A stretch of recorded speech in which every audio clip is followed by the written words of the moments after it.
Professor James Ole Kiyapi, welcome again to the JSO interview. Thank you, John.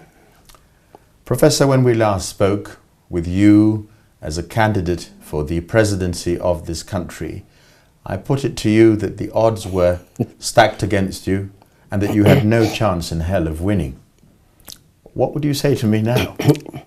Well, John, it was always very clear to me that I might not become president, but I always understood winning to be more than that. I always understood winning as standing up for your country, as believing in something and going out to doing it. Now, of course, I had no control over how Kenyans were going to vote, but I had control over what I chose to do. So for me, I don't consider it entirely a loss. I believe that I made a contribution to this country, to the democratic process of Kenya. I believe that there was a different voice, there was a different advocacy for our nationhood. And therefore, to that extent, I am a winner. But more so that I have finished the race, and against very many odds, including what you've just mentioned. And if I may ask, whom did you vote for? I don't think it falls for me in a forum such as this. You know, that is always the individual's prerogative. That is part of the democratic process. The reason I'm asking you this, John, and the tables will be turned because all of a sudden the interview, you're going to be interviewing me instead of me the other way around. I think it falls to me to ask the questions.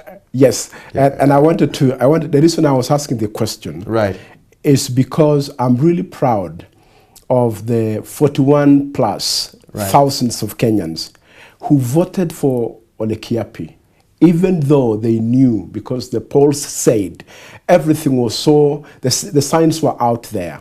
But they still voted for me because they believed in what I stood for. So for me, that really is exciting. A good question. That's really exciting. I'll tell you what the great mass of Kenyans felt. Also, as a sort of maybe barroom construct, is that you had to choose the candidate ultimately who had the best chance of winning. If you didn't, then it was in essence a wasted vote.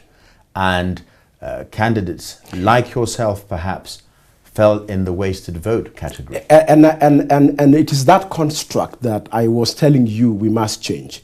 We must change the construct so that Kenyans begin to go out there and line up and sign off for something they believe in. They vote for me because they believe in. If we get there, I mean, that's really what leadership is all about. That Kenyans will begin to subscribe to a certain philosophy, a certain mindset that this is what is good for us. And perhaps at some point. And yes, of course, I mean, yeah, some of them may have felt that votes were wasted because they voted for certain candidates. And but with the time. Yes. And perhaps we might return to that, but I'd like to go, in the very short time that we have, to go back to lessons learned for during the process. So we'll go for during the electioneering process, the elections themselves, and the aftermath. So you as a candidate, going out to the electorate, canvassing for their votes, was there a level playing field? First, I want to say that the Kenyan people were very supportive. And it is like, that's really what carried me through, because wherever I went, people really cheered and they were very genuinely listening. Right. But there was not a level playing field. And the reason was that even from the word go, the media had already categorized us as those who had a chance. In fact, it was like 10 months before the election, there was already this perception that this was a two-horse race. And that, in effect, made it very difficult for those of us who are fighting to bring an alternative view. And so, yes, that was a challenge. There was also the challenge of resources. There was also so first of all, you're blaming the media. I'm not blaming You're saying that in a population of 40 million people, maybe a third of them can vote, maybe a third of them can't buy a newspaper, maybe a third of them don't have television. You appeal to them directly in your rallies, wherever you travel the land, and you're saying, I lost votes because the media. No. What are you saying? I am saying, you asked the question, was there a level playing field? Yes. And I was saying one factor was that one of the media. Right. So name others. Recall, John, that the first time I met you is because I complained. You remember that? Right. Number two, also it had to do with resources. Well, that's not entirely right, because on this particular TV station, yes, we put out the invitations to everybody. Yes. No, I think, but John, it is not merely being invited to a one-off show. Right. It's the whole construct. It's the whole construction right. of the entire stream of things. Apart from KISS TV, you're saying polls, the doors were including closed. pollsters, including the analysts that were invited to media houses. Right. So that's another word that you're bringing out. Yes. You're not very keen on the performance of pollsters in this country. No, not at all. Expand. Because I don't think they have figured out an objective scientific survey that will capture the demographics of this country, the population, how we were structured, the tribal factor. I don't think they have figured out that. They are applying a method that works very well in the United States or in Europe, but really we have got to develop ours. So I have nothing against a scientific polling, but the methods they're using and applying it to Kenyan's situation are simply not working. Right. Would you like to say more about the process, the build-up to the elections themselves? Again, as I said, some of us were latecomers, at least, and I must admit. And for me, I had 10 months to come out of the office as a permanent secretary and get my team together. But I knew all of that. I knew that that was an order against me. But that doesn't mean that I was late. It was that sometimes if you don't have the resources to back up the campaign, then it is still a challenge, because I was not late to get resources, but the resources just didn't come. Why? Because of what I was telling you on in the informal discussion, that also in this country we have what is called a leadership enterprise. Leadership enterprise meaning that people actually sit around the table and decide how they want to construct leadership. And by the time you go to the campaign, it was pretty much set. And if you are not in the loop, you are out of the loop. And that is a big challenge. And then, of course, the tribal factor itself. You recall the tyranny of numbers thing.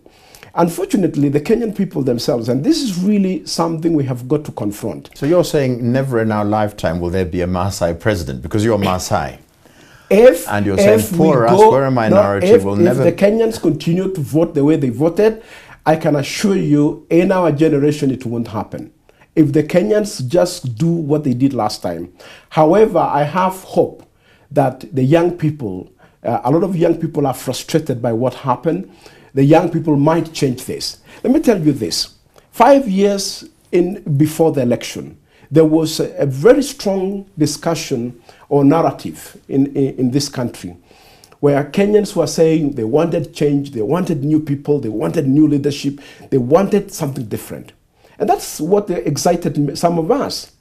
But when the time came, people basically just went to their tribal cocoons. And before you realize you couldn't even identify So the young people let you down.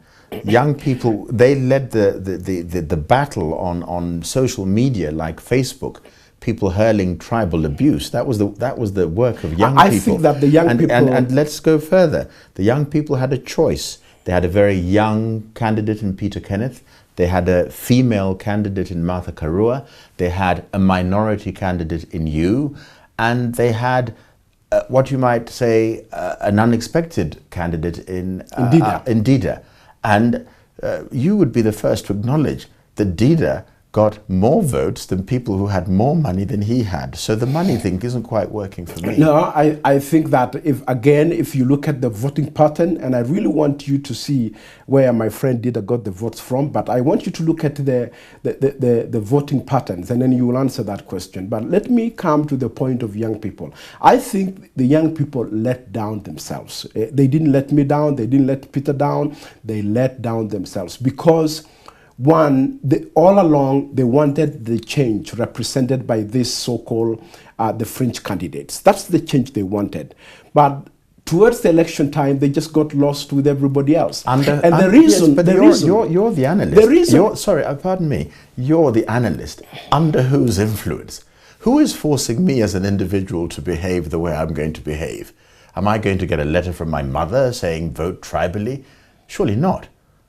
It's a whole, it's a totality of my education. So you're saying our youth have been brainwashed to take on this baggage of ethnicity? John, it is a much larger societal problem. The issue is that, one, if you disempower people, you move them to a level of impoverishment. If you impoverish the population, you manipulate them. And a lot of people in this country today cannot, and are not able to stand on their own ground and say, I am voting principle. No, and therefore, a lot of the young people, a lot of the jobless youth, when the time for election came, just got excited, got carried away where the money was, and they got lost. It wasn't because they didn't believe in themselves as such. It wasn't because they were considering principles as such. It was what was convenient and what was appealing at that time. Right. And therefore, never mind that it is not what I really don't want. May I interrupt? That is a message that I heard you as an individual, as a Kenyan, give very clearly during the presidential debates. Yes. That analysis of impoverishment. So here are what was your comment on the first ever presidential debates × You were given a forum, radio, television, every single media outlet to stand side by side with your